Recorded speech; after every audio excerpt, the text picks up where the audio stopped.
마인드 스케치.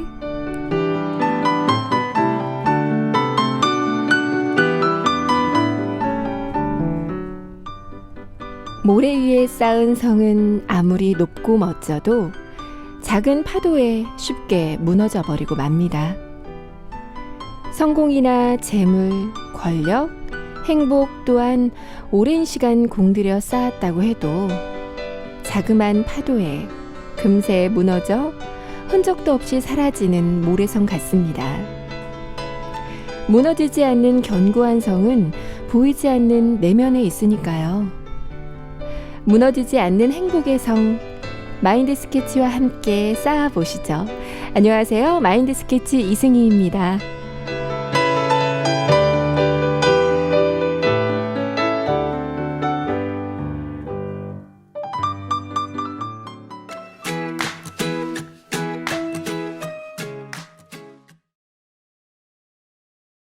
이승희와 함께하는 마인드 스케치 첫 곡은 제이슨 무라지의 Have It All 들으셨습니다. 친구 같은 마인드 스케치, 오늘도 여러분을 찾아왔는데요. 행복한 시간 만들어 가시기 바랍니다. 마인드 스케치 1부 마인드 테라피, 여러분이 보내주신 사연으로 이야기를 나누는 시간이죠. 고민도 나누고 강연도 들으면서 함께 소통하는 시간입니다. 마인드 연구소 마르베 지민주 강사님, 그리고 우리의 소중한 게스트 표라 씨 나오셨습니다.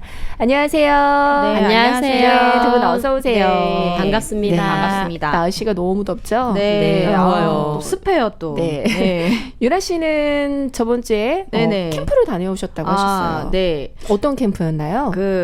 네, 저는 국제청소년연합 이제 학생 캠프에 갔다 왔거든요. 일주일 동안. 학생 캠프면 뭐 중고등학생. 예, 중고등학생 네네. 이제 캠프였는데 정말 저희 아이들과 이제 행복한 한 주를 보내고 왔어요. 그랬군요. 네, 챌린지 35만 벌써 보고 싶네요. 네. 너무 즐거우셨나 봐요. 네, 너무 재밌었어요. 네. 학생들은 좀 어땠나요? 학생들 너무 좋았죠. 네, 너무 그렇군요. 잘 따라주고 굉장히 이쁘고 고등학교 2학년이었는데 애들이 굉장히 밝고 순수하고 너무 좋았어요. 네. 네. 어떤 프로그램인가요? 네, 이제 전국에서 이제 800명 정도 모였어요. 그래서 네네, 800명 많이 정도 모였네요. 모여서 이제 일주일 동안 이제 마인드 강연도 듣고 뭐 레크레이션도 하고 또 이제 굉장히 또 유익한 활동을 하면서 좀 그동안 이제 학교 다니면서 스트레스 받았던 거 힐링도 하고 네. 또 자신의 꿈과 진로를 발견할 수 있는 아주 훌륭한 캠프거든요. 네. 그래서 좋네요. 네, 아이들도 굉장히 좋아하고 막 집에 가기 싫어하더라고요. 그랬군요. 네. 네, 방학 시작하자마자 캠프가 800명이 모였다는데 와, 네. 대단하네요. 많이 모였네요. 대단한 네. 거죠. 네. 네, 이제 방학 시작이니 앞으로 더 많은 캠프가 있을 텐데 우리 네. 지민주 강사님이 또 계획하시는 캠프가 있다고 들었어요. 네, 저도 이제 캠프를 준비를 하고 있습니다. 네. 이 캠프는 청소년 자원봉사 캠프예요. 이 타이틀은 내일의 나를 만나다. 멋지죠? 너무 네, 좋다. 멋있다. 네. 이 캠프에서도 학생들에게 유익한 뭐 인성 마인드 교육, 또 나의 꿈, 나의 미래를 생각해 볼 수 있는 진로 교육, 그리고 소중한 나의 가족에 네. 대해서 생각도 해보고요. 또 가장 중요한 나눔과 실천 봉사활동도 함께 합니다. 와. 뿐만 아니라 해수욕장에서 즐거운 시간도 가질 거예요. 와, 너무 좋겠네요. 진짜 너무 예. 가고 싶어요. 그리고 더 좋은 것은 인천광역시 후원으로 진행이 되기 때문에 아. 캠프 회비가 무료라는 정말요? 정말 좋은 혜택이 있죠. 최고네요. 예. 네. 너무나 좋은 중고등학생 캠프. 자녀가 있으신 분들은 많은 신청 부탁드립니다. 와, 네. 좋네요. 네, 저도 아이를 보내고 싶은데 아직 맞아요. 중학생이 아니네요. 그렇네요. 네. 이번 이런 여러 가지 캠프를 통해서 우리 아이들에게 많은 꿈과 희망을 또 심어줄 수 있을 것 같습니다. 네네. 네. 네, 그럼 오늘 마인드 스케치 또 시작을 해볼까요? 네. 사연 읽고 마인드 테라피 시작합니다.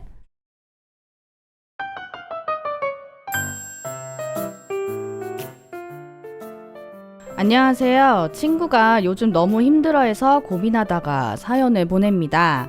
저희는 고등학교 때부터 절친이었는데 같은 시기에 같은 지역, 같은 직종에 일을 하게 됐어요. 심지어 제가 일하는 사무실 앞이 친구의 일터예요. 그래서 같이 자취를 하게 됐고 점심 식사나 출퇴근도 같이 하다시피 합니다. 어쩔 땐 같은 사무실에서 일하는 것만 같을 정도인데요. 근데 며칠 전 친구네 사무실 직원이 저한테 살짝 물어보더라고요. 친구에게 요즘 무슨 일 있냐고요. 전 아무 일 없다고 했는데 친구가 요즘 회사에서 이상하다는 거예요. 표정도 어둡고 웃지도 않고 거의 말을 하지 않는다는데 그러고 보니 요즘 친구가 집에 오면 피곤하다고 들어가서 자고 아침에도 일어나기 너무 힘들어하면서 밥맛도 없다고 저녁도 굶기 일쑤였어요. 그날 퇴근하자마자 친구를 불러 앉혀놓고 무슨 일 있냐고 빨리 말하라고 했는데 계속 아무 일 없다고 하더니 결국 어렵게 털어놓더라고요. 회사를 그만둬야 할 것 같다고요. 사실 친구는 회사에서 인정받는 유능한 직원이었어요. 업무도 야무지게 잘하고 늘 잘 웃고 매사에 적극적이라 사람들이 다 친구를 좋아했거든요. 그런데 한 달 전에 일이 터진 거예요. 친구가 회사에 들어가 처음으로 기획부터 예산까지 도맡아서 추진하게 된 사업 하나가 있었는데요. 친구는 이 프로젝트를 완벽하게 해내고 싶다고 여러 번 얘기했었어요. 진짜 매일같이 야근하고 너무 열심히 해서 일이 잘 돼가는 줄 알았는데 책 표지 디자인에 문제가 생겼다더라고요. 근데 평소에 친구가 워낙 완벽하게 일을 해서 다들 친구만 믿고 확인을 안 한 거예요. 신입도 안 할 실수를 자신이 했다는 걸 못 견뎌 하더라고요.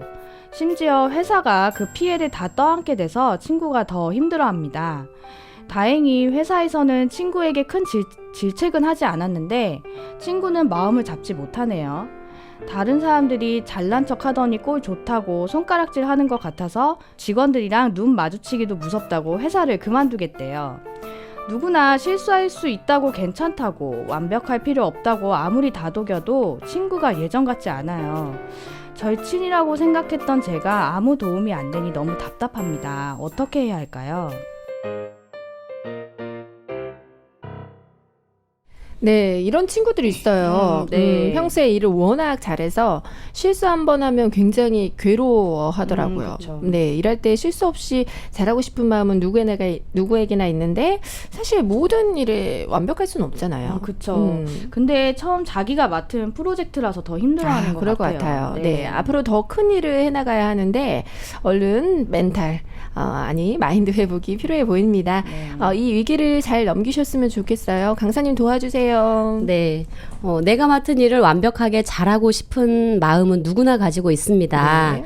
누가 일을 엉망으로 대충 하고 싶겠어요? 맞아요. 심지어 5살인 저희 딸도 색칠을 하거나 오리기를 하면 선을 넘어가지 않으려고 안간힘을 쓰다가 네. 실수를 하면 울어버리는 모습을 볼 수가 있습니다. 사연 주신 분의 친구분도 자신이 맡은 일을 완벽하게 잘하라고 했던 마음이 너무 커서 오히려 일을 잘 안 됐을 때 마치 부메랑이 돌아와 큰 상처를 만든 것처럼 되어버렸는데요. 오늘은 완벽주의에 시달리시는 분들을 위해서 완벽주의에 대한 이야기를 같이 나눠보도록 하겠습니다. 네. 완벽주의는 어디에서부터 시작이 될까요? 질문이 좀 어색한가요? 네. 큰 강을 보면 그 강이 시작되는 근원지가 있죠. 그렇죠. 혹시 한강의 근원지가 어딘지 아세요? 한강의 근원지요? 네. 어딜까요? 태백이라고 알고 있는데 태백이요? 네, 오. 태백입니다. 맞습니다. 태백이 어디일까요? 태백까지밖에 모르겠어요. 네, 강연을 잘 들으셨으면 네. 기억을 하실 텐데 모르시나요? 네, 태백에 검룡소라는 작은 오. 천이라고 합니다. 자, 검룡소. 질문 하나 더 드릴게요. 네네. 그 라스베거스를 존재하게 한 콜로라도 강의 근원지는 어디일까요? 콜로라도. 글쎄요. 저는 알고 있어요. 저는 자, 유라 씨 산맥이란 것밖에 못 어. 들어봤어요. 자, 강사님 알려주시죠. 네. 네, 근접했네요. 네, 로키 산맥이라고 합니다. 맞아요. 로키 산맥. 네. 네. 마인드 스케치를 함께 하시는 분들이라면 아마 기억을 하셨을 텐데 네. 이렇게 강에는 근원지가 있듯이 완벽주의에도 근원지가 있습니다. 뭘까요? 자신감 아닐까요? 어렸을 때부터 그렇게 많이 키워진 것 같아요. 네. 네. 저도 과신인 것 같아요. 자기가 잘할 수 있다고 믿으니까 좀 그런 거 아닐까요? 네, 우리가 늘 조심해야 한다고 배운 마인드기도 하고요. 네. 네. 말씀하신 부분이 원인이 될 수도 있겠지만 완벽주의의 시작은 불안한 마음입니다.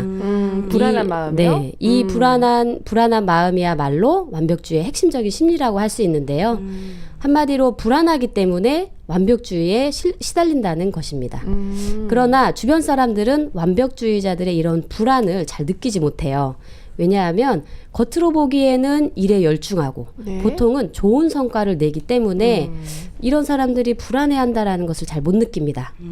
완벽주의는 나의 일, 업적으로 인해서 누군가 나를 비난하거나 부정적인 평가를 내릴지도 모른다는 불안한 생각에서 나타납니다. 이런 불안은 완벽주의자들의 머릿속에 내가 일을 완벽하게 수행하면 그 누구도 나를 비난하지 않을 거야 라는 생각을 갖게 하고, 그 생각은 일을 완벽하게 하고자 하는 강한 욕구가 되어서 일에 집중하게 만듭니다. 이런 분들의 내면을 좀 더 깊이 살펴보면 남들로부터 인정받고 싶고 사랑받고 싶은 마음이 있습니다. 네. 결국은 사랑받고 인정받고 싶은 마음이 그렇게 안 되면 어떻게 하나는 불안을 만든 거네요. 네, 맞아요. 그렇네요. 사랑받고 인정받고 싶은데 만약 그게 안 되면 어쩌나 하는 불안감을 갖고 있다 보니 자연스럽게 자신이 완벽해져야 비난이나 부정적인 평가가 아닌 인정을 받을 거라는 논리를 만들어내는 거죠. 이런 마음이 만들어져 있으니 완벽을 추구하시는 분들은 일을 수행하는 데 모든 시간과 노력을 투자를 합니다. 네. 다른 중요한 일이 있어도 그 모든 걸 제쳐놓고 그 일을 완벽하게 수행하는 데에만 집중을 합니다. 주변 사람들이 이 사람을 보면 어떻게 느낄까요? 제 경험상으로는 굉장히 냉정하고요. 약간 워커홀릭 같은 그런 느낌이었어요. 맞아요. 네. 인간성이 좀 부족한. 그렇죠. 일밖에 모르는. 네네. 예. 일밖에 모르고 냉정하고 좀 약간 차갑고 까칠한 이런 느낌을 받을 수 있지요. 제 지인 중에도 완벽주의는 아닌데 일을 아주 좋아하는 분이 있어요. 일을 좋아하신다는 예, 참. 일을 좀 사랑하시는 분이에요. 그래서 한 번 함께 지방에 교육이 있어서 함께 출장을 간 적이 있습니다. 그날 일을 다 마치고 이제 지방에 그 마산에 도착해 보니까 밤 1시쯤 됐더라고요. 잠시 눈을 붙이고 새벽에 일어나서 교육 준비를 하려고 하는데 모두들 피곤한 기색이 역력한 거예요. 그런데 유독 그 일을 좋아하시는 그 한 분만 너무 즐거운 표정으로 부푼 마음으로 오늘 할 일을 이야기를 막 웃으면서 하시는 거예요. 근데 그 모습을 보는데 막 무서워지더라고요. 아, 정말 좀 예. 무섭네요. 네, 저분은 AI인가? 다음부터 같이 가지 말아야 되겠다. 이런 마음이 막 들더라고요. 일이 완벽하게 수행되어야 한다는 생각만 커지다 보니 이 일은 이렇게 진행되어서 이런 결과를 내야 해라는 높은 기준과 틀도 생기는 거죠. 기준이 있군요. 네. 그리고 그렇게 해야 하는 자기 자신이나 네. 타인에 관해서도 엄격한 기준을 가지게 됩니다. 특히 타인에게 이런 기준을 확장하는 경우는 어떨까요? 다른 사람과 같이 일을 하는데 상대방이 나에게 해를 끼칠 수 있다는 느낌이 느껴지면 그게 더 강하게 적용이 되는 거죠. 그러니 동료들과 사이가 어떨까요? 좋게 형성이 되기 어렵겠죠? 맞아요. 그렇죠.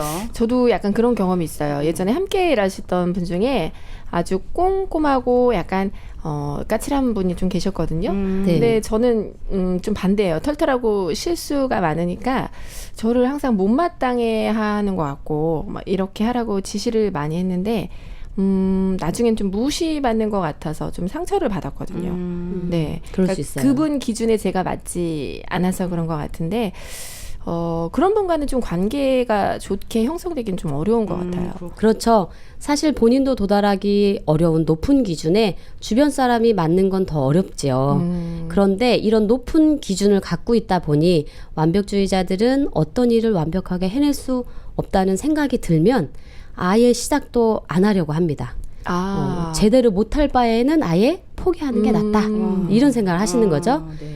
근데 살면서 확실하게 될 것 같은 일만 한다면 누구도 새로운 길을 발견할 수 없고 성장할 수는 없습니다. 그렇죠. 예, 그리고 이런 분들은 자기에 대한 평가도 굉장히 박한데요. 아까 말한 그 높은 기준, 그 완벽한 기준을 자기 스스로도 충족하지 못하기 때문에 스스로에 대한 평가를 그리 좋게 내리지 못합니다. 예를 들어서 같이 생각해 볼게요. 만약 두 분이 조금 어려운 일을 밤을 새워가면서 해서 잘 마무리를 했다면 어떤 마음이 드시겠어요? 아무래도 뿌듯하겠죠, 일단. 그렇죠. 네. 네. 힘들지만 좀 많은 걸 배우고 잘 해낸 자신이 좀 자랑스러울 것 같아요. 네, 맞아요. 보통은 이렇게 두 분처럼 힘든 만큼 일을 잘 마무리되었을 때 성취감이나 만족감이 크게 남고 오래 기억에 남아서 다음번 도전하는데 동기부여가 되어주기도 합니다. 그런데 완벽주의에 빠져 계신 분들은 자기가 생각한 만큼 완벽한 성공을 이루더라도 그 성공의 성취감이 그렇게 오래가지 않습니다. 왜요? 엄청 고생해서 했을 텐데. 맞아요. 그렇죠. 네. 그게 바로 문제인데요. 나의 진짜 능력 덕분이라기보다 지나치게 많은 시간과 노력을 투자해서라고 인식하기 때문입니다. 오히려 능력이 부족해서 더 고생을 했다는 기억이 남는 거죠. 예, 결국 완벽주의의 가장 큰 문제점은 자기에 대한 만족감을 그리 크게 느낄 수 없게 만드는 겁니다. 완벽주의를 겪는 사람들은 사실 성취감이나 만족감보다 주로 실패감이나 패배감을 더 많이 느끼게 되는데요. 기준이 워낙 높다 보니까 나는 항상 그것밖에 못한다는 생각이 들고 실망하고 충분히 잘했다는 평가를 내리지 못하는 거죠. 실제로 일을 잘하는 데는 여러 요인이 영향을 미치겠지만 특히 자기 효능감이라는 개념이 매우 중요합니다. 심리학 용어인데요. 자기 효능감은 어떤 상황에서 자신이 적절한 행동을 할 수 있다는 기대와 신념을 말합니다. 완벽주의를 겪는 사람들은 대부분 실패의 경험을 많이 느끼기 때문에 자기 자신이 잘할 수 있을 거란 생각보다는 주로 못할지도 모른다는 낮은 자기 효능감을 가지고 있습니다. 그러니 자기 효능감이 높은 사람에 비해 시간이 갈수록 성과는 좋게 나올 리 없지요. 뿐만 아니라 완벽주의는 건강에도 악영향을 미칩니다. 연구 결과에 따르면 병적인 완벽주의를 가진 사람들은 일찍 사망할 가능성이 높고 예, 서식장애, 우울증, 고혈압 그리고 심각하게는 자살 충동까지 이어지기도 한다고 합니다. 심각하네요.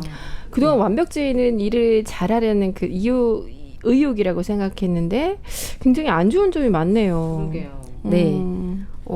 제가 이렇게 완벽주의의 문제점을 많이 이야기하는 것은 완벽주의를 극복하는 방법 중 첫째가 완벽주의의 폐해를 제대로 인식하는 것이기 때문이에요.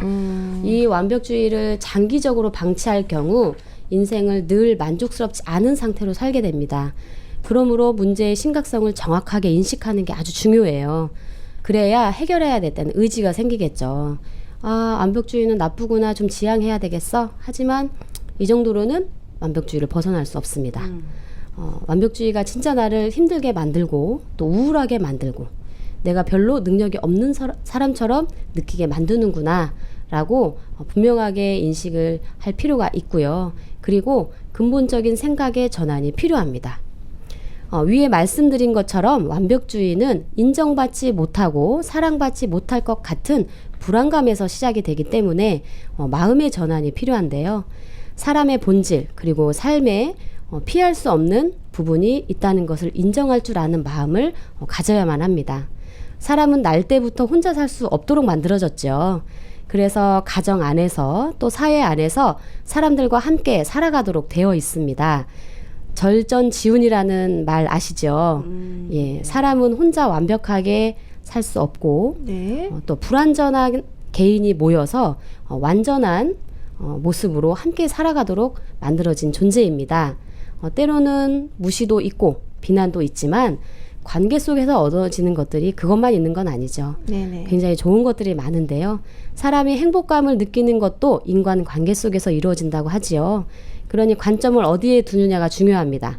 인정을 받지 못할 것 같은 불안감은 잠시 내려두고 주변 사람과 함께하면서 얻은 좋은 점으로 마음을 옮겨가셔야 합니다. 네. 그 다음은 괜찮다고 말해줄 수 있는 나 그리고 타인을 만나야 합니다. 완벽주의는 높은 자기 기준을 가지고 있고 그것이 어려움이 되기 때문에 스스로에게 괜찮다, 그렇게 열심히 안 해도 괜찮다라는 말을 해줄 필요가 있습니다. 높아진 기준을 낮추는 데 도움이 되는 말이에요. 이 정도 해도 괜찮아 라고 스스로에게 위로와 응원의 말을 건네주셔야 합니다. 그리고 함께 일하는 동료나 가족들의 도움도 필요한데요. 주변 사람이 괜찮다라는 말을 자주 해주면 위로에 확신을 더해줄 뿐 아니라 불안감을 감소시켜서 자기 삶에 집중할 수 있도록 만들어줍니다. 네. 예, 두 분에게 이렇게 위로와 응원을 해주는 분들이 계신가요? 그럼요. 있죠. 네. 네. 저는 우리 네. 유라 씨는요? 저는 뭐 저만의 이제 멘토 이제 선생님 계시거든요. 네. 이제 멘토하고 이제 가족들이 큰 위로가 돼요. 음. 예, 딱히 뭐 크게 막 위로의 말을 안 해줘도 보는 것만으로도 좀 힐링되는 게 있어요. 그렇죠. 네. 근데 저희 네. 남편도 저에게 많이 괜찮다고 얘기를 많이 해줘요. 아, 오늘 실수해서 좋은 너무 남편이네요. 그렇죠. 예. 네. 저희 남편 막 다그치는데. 네. 네. 가족이 남편끼리 만나서 제일 좋은 좀 것 얘기를 하시면 좋겠어요. 날짜 잡죠. 예. 네. 완벽주의에 시달리는 사람들은 불안을 해소하는 데만 치우치다 보니 그 외에 다른 욕구들은 인지를 못하고 살아갑니다. 그런데 사람에겐 불안을 해소하는 것만이 목적이 아니죠. 네. 편안하게 쉬고 싶기도 하고 새로운 분야를 배우고 싶을 수도 있고 여러 가지를 하고 싶은 욕구들이 있습니다. 일에만 집중하면서 눌려있던 나의 다른 욕구를 살펴보고 그것을 충족할 수 있는 방법들에도 관심을 기울인다면 삶이 더 생동감 있고 즐거워질 수 있습니다. 지금까지 유지해온 만큼 완벽주의는 쉽게 해결될 수 있는 성향은 아닙니다. 끊임없이 사고방식의 문제점과 자기의 본래 욕구를 찾으려는 노력, 그리고 무엇보다 자기를 소중하게 여기는 마음이 동시에 필요합니다. 네. 그리고 더 중요한 것, 주변 분들과 함께 마음을 나누시고요. 또 그분들이 해주는 응원과 소리에 기울이시고 높은 기준을 낮추신다면 완벽주의에서 좀 벗어나서 자유롭고 또 행복한 삶을 살 수 있을 거라고 생각합니다. 네. 제 강연 여기까지고요. 예, 감사합니다. 네, 감사합니다. 네, 이 완벽주의는 불안에서 시작됐다 하셨잖아요. 네. 다른 사람에게 인정받고 싶은 마음이 크고 또 완벽하고 싶은 마음이 커서이겠죠. 네네. 네, 그런데 혼자서 완벽할 수는 없잖아요. 그렇죠. 그렇죠. 네, 그래서 오늘 강연해 주신 것처럼 관계 속에서 얻어지는 것, 그러니까 혼자만의 완벽 말고 서로 간의 관계 속에서 얻어지는 것들이 더 크다 했는데 무엇이 좀 중요한지 다시 한번 생각해 보시면 좋을 것 같습니다. 네네. 그리고 무엇보다 절친인 친구가 있잖아요. 그렇죠. 네, 그 친구가 맞아요. 예. 괜찮다고 이야기해 주는데 큰 힘이 되죠. 맞아요. 네. 그래서 충분히 거기에 조금 더 귀와 마음을 열으셔야 될 것 네, 같아요. 맞습니다. 그래서 그 친구 믿고 스스로에게도 괜찮다고 다독여 보시기 바랍니다. 네네. 오늘 사연 주신 친구분 너무 고맙네요. 그러게요. 그쵸? 네. 유라 씨는 오늘 강연 어떻게 들으셨나요? 네, 저는 강연을 들으면서 저는 사실 이제 완벽주의랑은 거리가 멀어서 이런 마음의 세계도 있구나라는 것을 좀 배운 시간이었거든요. 네. 그래서 네. 네, 주변에 좀 그런 사람이 있긴 있는데 앞으로 좀 괜찮다고 좀 이렇게 같이 이제 마음을 나누면서 말해주면 좋을 것 같아요. 네, 네. 맞습니다. 일을 잘하고 꼼꼼히 하는 거 중요하죠. 그런데 무엇보다 자신의 자존감을 높이셔서 또 주변과의 관계 개선으로 행복한 삶을 사셨으면 좋겠습니다. 네네. 네, 두 분 벌써 보내드려야 될 시간입니다. 네네. 네, 너무 아쉬운데요. 네. 그동안 이제 벌써 헤어질 시간이네요. 2달 동안 함께 해주신 우리 지민주 강사님. 네, 오늘 마지막 강연이셨습니다. 벌써. 네. 네, 너무 아쉽네요. 진짜. 이번에 제가 라디오 함께 하면서 정말 새로운 주제들로 강연을 많이 도전해 본 것 같아요. 그러시군요. 이 두 달이 네. 저에게는 새로운 세계로의 도전, 제 강연 네네. 분야에 네네. 도전하는 시간이었던 것 네. 같습니다. 예. 네. 저희도 많이 배울 수 있어서 네, 굉장히 좋았어요. 저에게도 엄청 네. 많은 도움이 됐고요. 네네. 청취자님들께서도 너무나 좋아해 주시는 강연이었습니다. 네, 너무나 감사합니다. 네, 감사합니다. 네. 다음에 꼭 또 나와주시기 바랍니다. 네, 네, 또 네. 불러주시면 언제든지 달려오겠습니다. 네, 감사합니다. 네, 감사합니다. 네, 그럼 나와주셔서 감사합니다. 네, 안녕히 계세요. 감사합니다. 저는 노래 듣고 입으로 찾아올게요. 악동 뮤지션이 부릅니다. 인공잔디. 숨쉬고 싶어.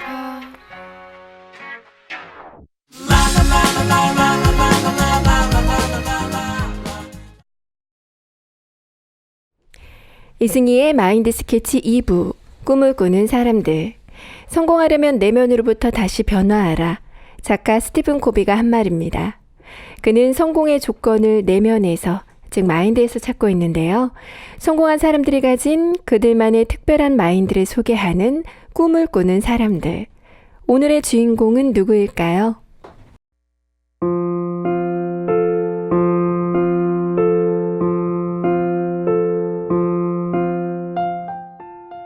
비바람 몰아쳐도 이겨내고 7번 넘어져도 일어나라. 어릴 적 너무나 재밌게 봤던 만화 개구리 왕눈이의 노래 가사입니다. 마냥 따라 불렀던 가사인데 지금 생각해보면 인생은 이렇게 헤쳐나가는 거구나라고 알려주는 것 같아요. 한 번 넘어지고 일어서기를 반복할 때마다 우리의 마음은 더 단단해지는 거겠죠. 그런데 이렇게 오뚜기를 연상시키는 인생을 만들어가는 배우가 있습니다. 우리에게는 헐크로 잘 알려진 배우, 오늘의 주인공은 마크 러팔로입니다. 영화 비긴 어게인에서는 실패한 삶에 찌든 음악 프로듀서, 또 어벤져스에서는 세상을 구하는 헐크로 남아있는 마크 러팔로. 많은 사람들에게 사랑받는 스타 배우인 그가 배우가 되기 위해 800번의 오디션을 봤다는 거 알고 계신가요? 마크 러팔로는 캘리포니아에서 유명한 스텔라 애들러 연기학원을 다니며 배우의 꿈을 키웠습니다. 그러나 번번이 오디션에서 떨어졌던 이유는 그의 외모 때문이었어요. 173cm의 평범한 키, 평범한 외모, 그럼에도 10년간 바텐더, 도어맨, 페인트공 등 닥치는 대로 일하며 배우의 꿈을 꾸고 자신이 직접 운영하는 극단 활동도 병행했죠. 그 긴 시간 동안 그는 스승의 가르침을 늘 되새겼습니다. 배우로서, 예술가로서 너는 책임이 있다. 내가 살고 있는 문화를 반영할 것, 그 문화를 위해 어떻게든 받은 것을 되돌려 줄 것, 그리고 자신들을 위해 말 못하는 사람들을 위하여 말할 것. 이 가르침은 배우로서의 확고한 가치관을 갖게 해줬고 그 가치관이 800번의 문을 두드린 끈기와 노력을 만들었습니다. 그 결과 1998년 극작가 케네스 로네건의 연극 이것이 우리의 청춘에 출연하게 되고 그 인연으로 케네스 로네건의 장편 영화 데뷔작 You Can Count on Me의 주연을 맡았습니다. 러팔로는 이 작품을 통해 몬트리올 국제영화제 최우수 연기상을 수상하며 혜성 같은 신인 배우로 떠올랐습니다. 이제는 탄탄대로만 남았을 것 같은 그의 인생. 그러나 어느 날 꾼 지독한 악몽이 그의 삶을 뒤바꿨습니다. 자신이 뇌종양을 앓는 꿈을 꾼 러팔로는 꿈에서 깬 후에도 두려운 기분에 병원을 찾았습니다. 그리고 정말 꿈처럼 그의 왼쪽 귀 뒤쪽에서 골프공만한 종양이 발견됐습니다. 일명 청신경 종양. 발견됐을 땐 이미 왼쪽 귀의 청력을 7% 정도 잃었을 때였습니다. 정신을 차릴 수가 없었습니다. 2주 뒤 아빠가 될 몸이었던 그는 차마 만삭인 아내에게 말도 못하고 있다. 아내가 출산한 일주일 후에야 이야기했습니다. 본인 때문에 다른 사람들이 아파하는 걸 보고 싶지 않아 담담히 수술실로 들어갔습니다. 수술 후 안타깝게도 왼쪽 청력은 완전히 잃었고 이튿날엔 안면 신경마비가 시작됐습니다. 눈이 감기지 않았고 얼굴 왼편을 전혀 움직일 수 없었죠. 배우에게는 절망적인 상황이었습니다. 그런데 그의 내면에선 계속 움직이라고 외치는 것 같았습니다. 그는 매일 아침 1시간 동안 얼굴을 움직이려 했습니다. 찌푸리고 웃어보고 찡그리고 끝도 없이 시도했습니다. 그리고 매일 걸었습니다. 의학적인 치료도 함께요. 안면 신경마비가 온 지 10개월. 의사들은 그에게 신경이 돌아오지 않을 거라고 이야기했습니다. 그러던 어느 날 눈 밑의 근육이 살짝 움직였습니다. 너무나 놀란 버팔로는 아내에게 소리 질렀습니다. 얼굴이 움직인다고요. 아내와 부둥켜 안고 펑펑 울었습니다.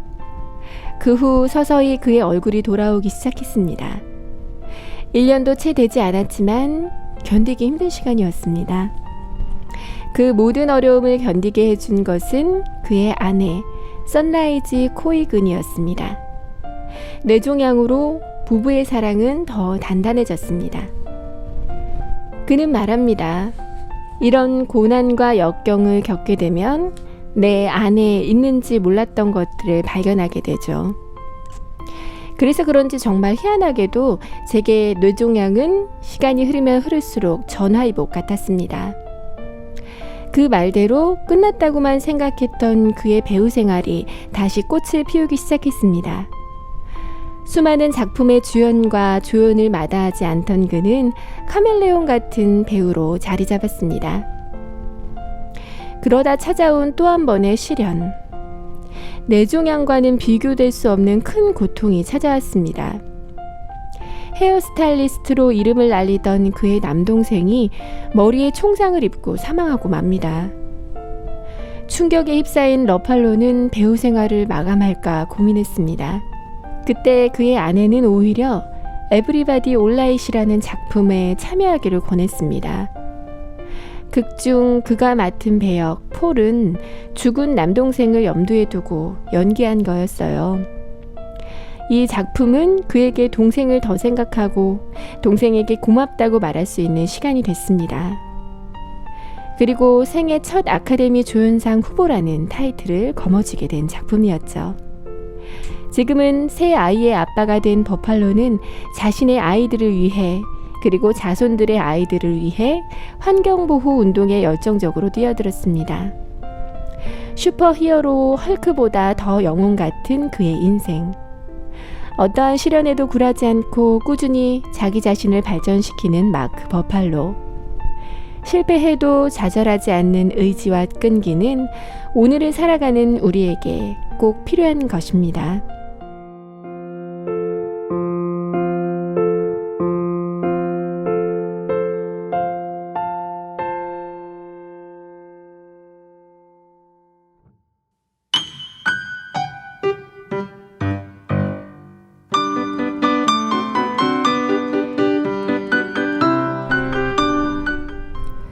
때로는 나 자신이 미운 오리 새끼처럼 그 어디에도 어울리지 않는 초라하고 부족한 사람 같아 보일 때가 있어요. 안데르센 동화 속 주인공인 미운 오리 새끼는 집을 떠나 사랑받는 오리가 되기 위해 애쓰지만 그 어느 곳에서도 사랑받지 못했죠. 미운 오리 새끼가 사랑받는 방법은 사랑스러운 오리가 되려고 애쓰는 것이 아니라 자신이 백조임을 믿는 것이었습니다. 우리 모두는 초라하고 못난 오리가 아니라 높이 나는 우아한 백조임을 잊지 마세요. 마인드 스케치 오늘은 여기서 인사드릴게요. 지금까지 이승이었습니다. 우리 또 만나요.